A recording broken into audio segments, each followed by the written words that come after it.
ओम नमः चंडिकाय। अथ श्री कीलक स्तोत्र विनियोग।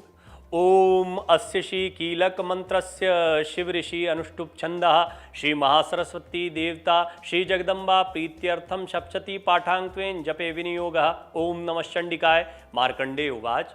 अर्थ: ओम चंडिका देवी को नमस्कार है। मार्कंडेय ऋषि कहते हैं, ओम विशुद्ध ज्ञान देहाय त्रिवेदी दिव्य चक्षुषे श्रेय प्राप्ति निमित्ताय नमः। सोमार्धारिणे, विशुद्ध ज्ञान ही जिनका शरीर है, तीनों वेद ही जिनके तीन दिव्य नेत्र हैं, जो कल्याण प्राप्ति हेतु हैं तथा अपने मस्तक पर अर्धचंद्र का मुकुट धारण करते हैं, उन भगवान शिव को नमस्कार है। सर्मे द्विजानी यान मंत्राणाम भी कीलकम सो अपि क्षेमम वापनोति सत्यम जाप्य तत्परः। मंत्रों का जो अभिकीलक है, अर्थात मंत्रों की सिद्धि में विघ्न उपस्थित करने वाले शाप रूपी कीलक का जो निवारण करने वाला है, उस सप्तशती स्तोत्र को संपूर्ण रूप से जानना चाहिए और जानकर उसकी उपासना करनी चाहिए। यद्यपि सप्तशती के अतिरिक्त अन्य मंत्रों के जप में भी जो निरंतर लगा रहता है, वो भी कल्याण का भागी होता है।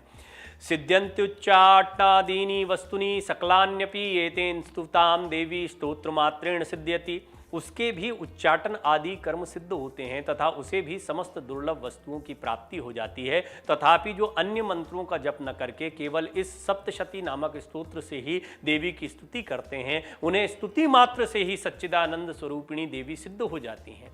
न मंत्रो नौषधम तत्र न किंचिदपि विद्यते विना जाप्येन सिद्धेत सर्वमुच्चाटनादिकम।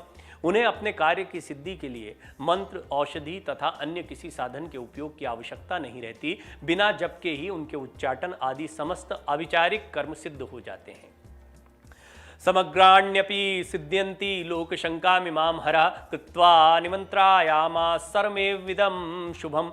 इतना ही नहीं, उनकी संपूर्ण अभीष्ट वस्तुएं भी सिद्ध होती हैं। लोगों के मन में ये शंका थी कि जब केवल सप्तशती की उपासना से अथवा सप्तशती को छोड़कर अन्य मंत्रों की उपासना से भी समान रूप से सब कार्य सिद्ध होते हैं, तब इनमें श्रेष्ठ कौन सा साधन है। लोगों की इस शंका को सामने रखकर भगवान शंकर ने अपने पास आए हुए जिज्ञासुओं को समझाया कि ये सप्तशती नामक संपूर्ण स्तोत्र ही सर्वश्रेष्ठ एवं कल्याणमय है।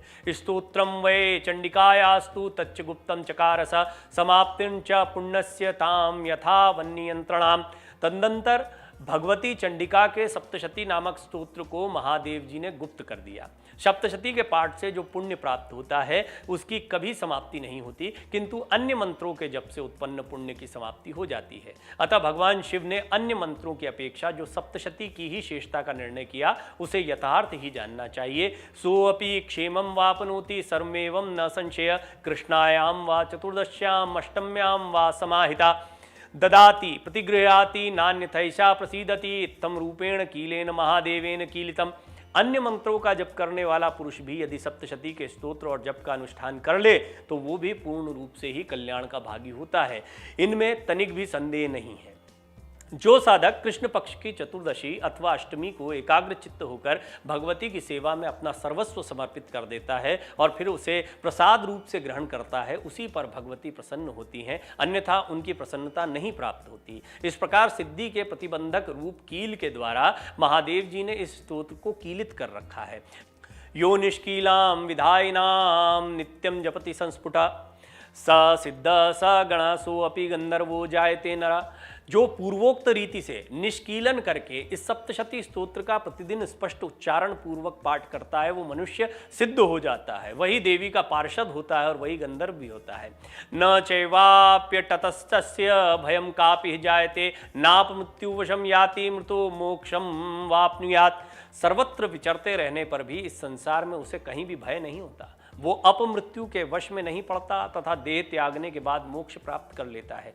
ज्ञात्वा प्रारभ्य कुर्वित न कुर्वाणो विनश्यति ततो ज्ञात्वैव संपन्नमिदं प्रारभ्यते बुधे।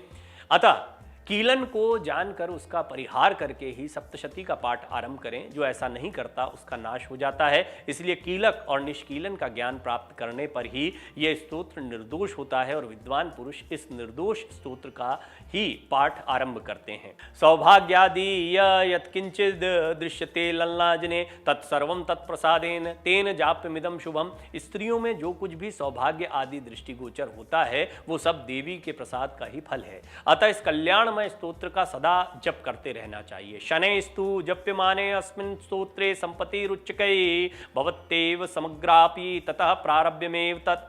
इस स्तोत्र का मंद स्वर से पाठ करने पर स्वल्प फल की प्राप्ति होती है और उच्च सुर से पाठ करने पर पूर्ण फल की सिद्धि होती है। अतः उच्च सुर से ही इसका पाठ आरंभ करना चाहिए। ऐश्वर्यम यत् प्रसादेन सौभाग्यम आरोग्य संपदा शत्रुहानि परो मोक्ष स्तूयते सा न किम जने। ओम।